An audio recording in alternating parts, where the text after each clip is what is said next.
Wait a minute, let me share my whiteboard with you. हाँ, तो मुझे जो क्वेश्चंस लगे, क्या हो सकते हैं पॉसिबल क्वेश्चंस। फर्स्ट क्वेश्चन तो वही है कि सैलिएंट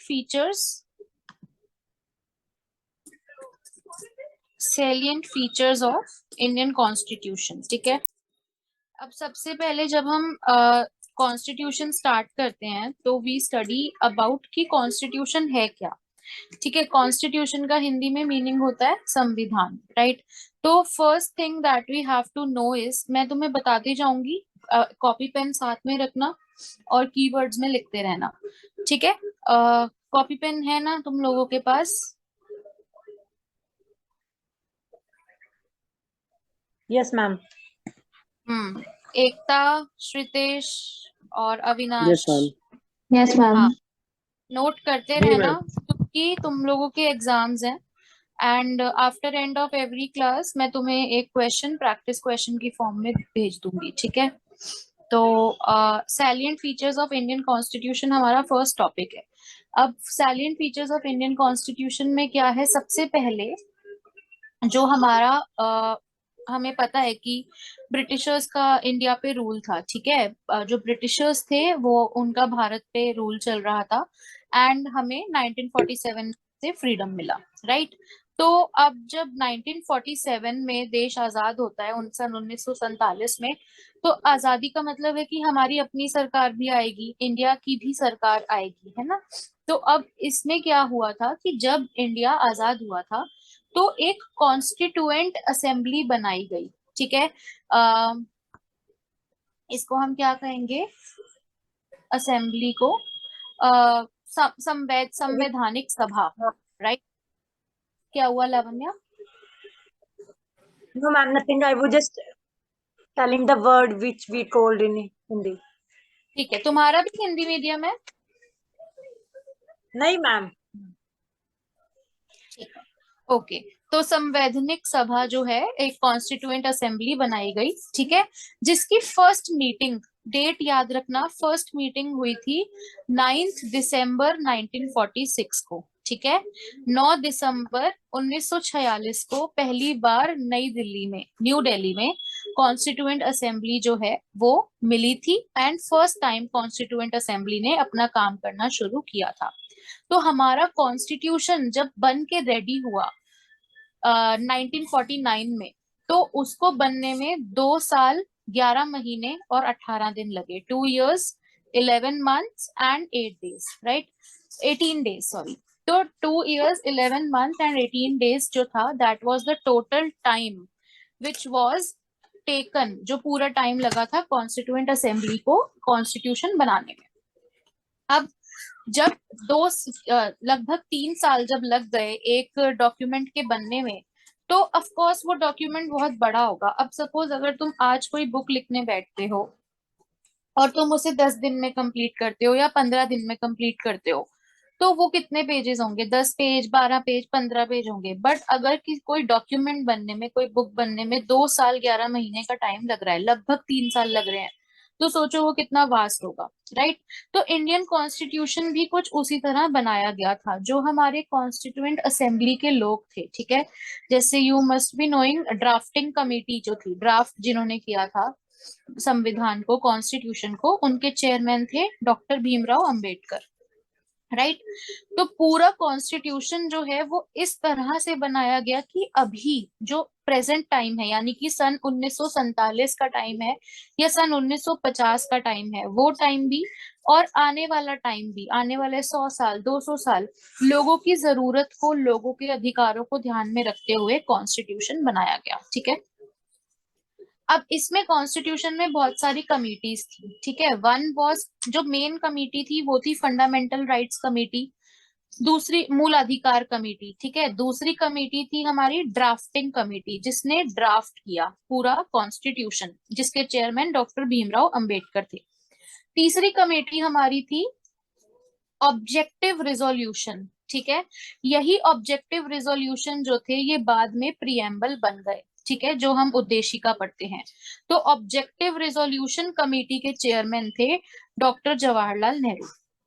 ये तो हो गया बेसिक। ठीक है। अब जब कॉन्स्टिट्यूशन बनकर रेडी हुआ तो उसमें सबसे पहले जब फर्स्ट टाइम रेडी हुआ तो उसमें 395 आर्टिकल्स थे, 395 अनुच्छेद थे, 22 पार्ट्स थे उसके, 22 पार्ट्स, 22 विभागों में वो बटा हुआ था, और स्केड्यूल्स थे। ठीक है, स्केड्यूल्स थे कितने, इनिशियली 8 थे, पर बाद में जब अमेंडमेंट्स हुई तो वो अब 12 है। ठीक है, तो ये हमारा बेसिक उस टाइम पे जब कॉन्स्टिट्यूशन आया तो उसके बेसिक फीचर्स थे। अब कॉन्स्टिट्यूशन में क्या क्या था, क्या कॉन्स्टिट्यूशन हमने क्यों बनाया, इसके लिए मैंने वर्ड फाइल तुम लोगों को भेजी हुई है, राइट। तो वो वर्ड फाइल अपने पास खोल लो, एक सेकेंड। अब वर्ड फाइल में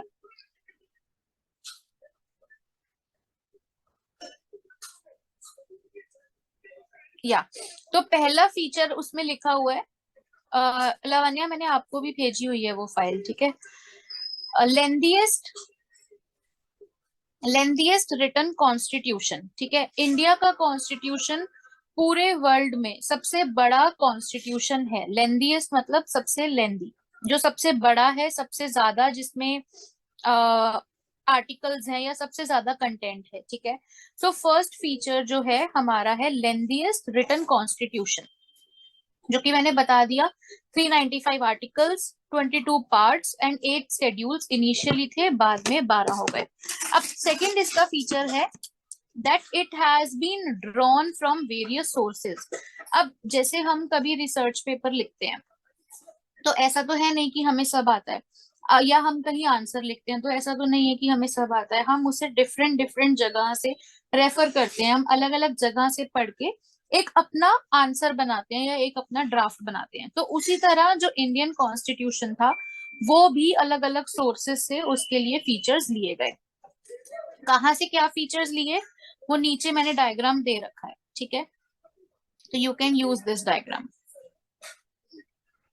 बट अभी हम फीचर्स की बात करते हैं, ठीक है। अब जब तुम्हारा क्वेश्चन ये आएगा कि what are the salient features of Indian constitution, तो सबसे पहले तुम, जैसे मैंने स्टार्ट किया था कि Indian constitution was drafted bye constituent assembly, constituent assembly ने ड्राफ्ट किया था, पहली मीटिंग 9 दिसंबर को हुई थी, ड्राफ्टिंग कमेटी थी, ओआर कमेटी थी, ऑब्जेक्टिव रेजोल्यूशन कमेटी थी, और इसलिए बनाया गया ताकि आने वाले वक्त में भी भारतीय नागरिकों की, इंडियन सिटीजन्स की या लोगों की जो नीड्स हैं वो केटर हो सके।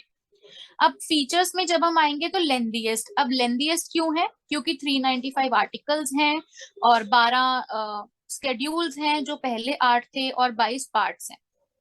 और सबसे छोटा कॉन्स्टिट्यूशन पता है किसका है, यूएसए का, 2 पेज का। तो ये मेंशन नहीं करना है कि यूएसए का छोटा है, but I am just telling you for your information. और यूके, यूनाइटेड किंगडम में तो रिटन कॉन्स्टिट्यूशन ही नहीं है। तो there can be constitution in a country और देयर कैन नॉट बी, ठीक है। Then next is various sources, अलग अलग देशों से, अलग अलग जगहों से फीचर्स लिए गए हैं। Third is blend of rigidity and flexibility. जो हमारा कॉन्स्टिट्यूशन है वो फ्लेक्सिबल भी है और रिजिड भी है। रिजिड क्यों, क्योंकि कुछ चीजों पे इट इज वेरी स्ट्रिक्ट, जैसे कि हमारे फंडामेंटल राइट्स हैं जो पार्ट 3 में आते हैं, तो फंडामेंटल राइट्स हम अप्लाई होंगे ही होंगे, ठीक है, स्टेट उनको एनफोर्स करेगा ही करेगा। और इमरजेंसी है तो कौन सी चीजें जो हैं वो सिंपल पार्लियामेंट जो है वो अपने आप, अमेंडमेंट है सॉरी, पार्लियामेंट अपने आप अमेंड कर सकता है। कौन सी चीजें ऐसी हैं जिसमें पार्लियामेंट को स्टेट की रजामंदी चाहिए होगी, वो स्ट्रिक्ट प्रोविजंस हैं।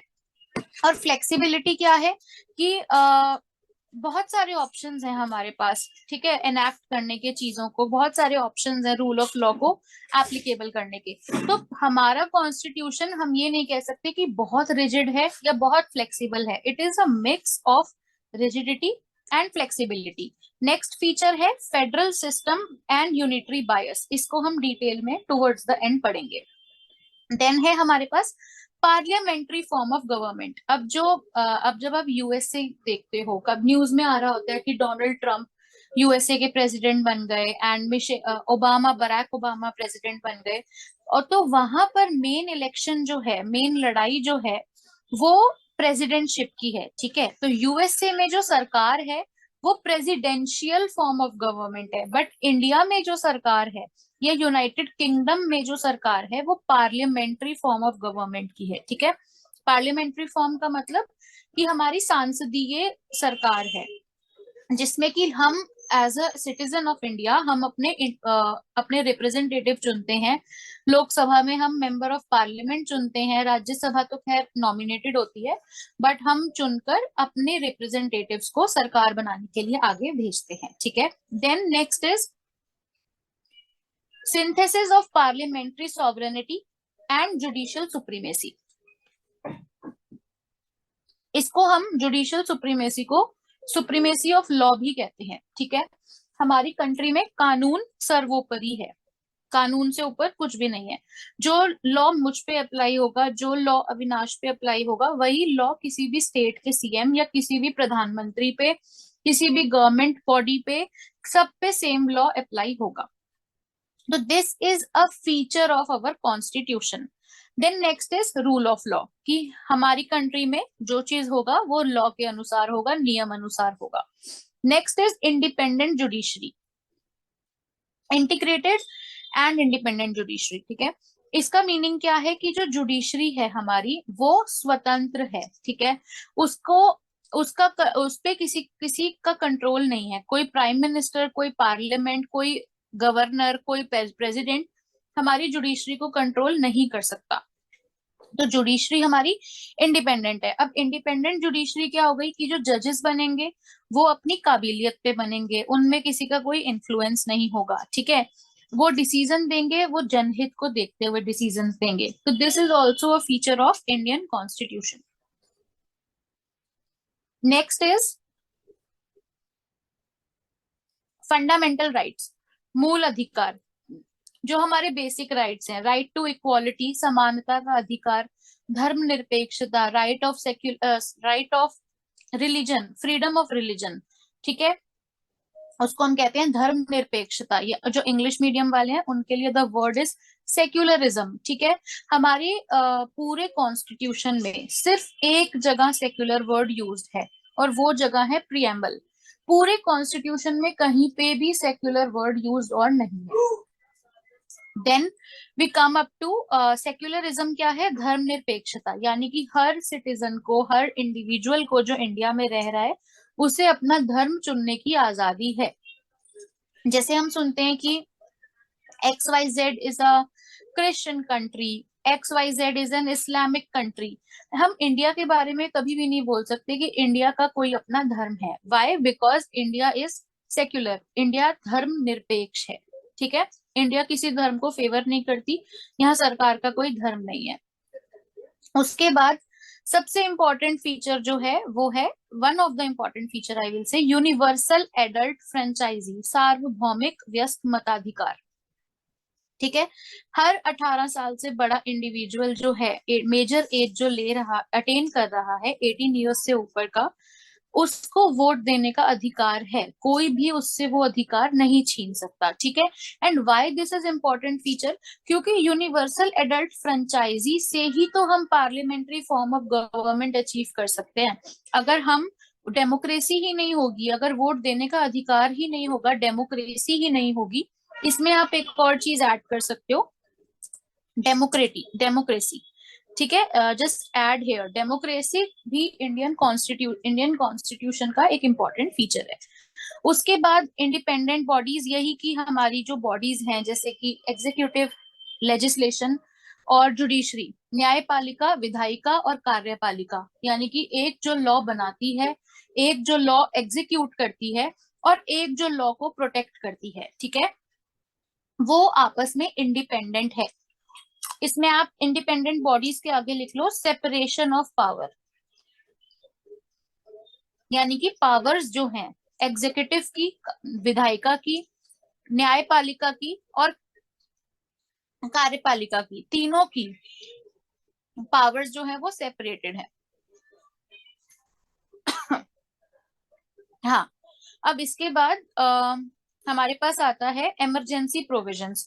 हमारे पास 3 तरह के इमरजेंसी प्रोविजंस हैं। पहला है स्टेट, दूसरा है नेशनल, ठीक है। और तीसरा है फाइनेंशियल, पहला राज्य स्तर पे, दूसरा देश के स्तर पे मतलब नेशनल लेवल पे, और तीसरा जो है वो है फाइनेंशियल, यानी कि अगर हमारी कंट्री कभी लॉस में चली गई, फाइनेंशियल लॉसेस हो गए, तो उस टाइम पे हम फाइनेंशियल इमरजेंसी इन्वोक कर सकते हैं। इसमें एक और फीचर है। उसके बाद directive principles of state policy, अब ये भी ऐसे जो हैं डीपीएसपी कहते हैं हम इनको।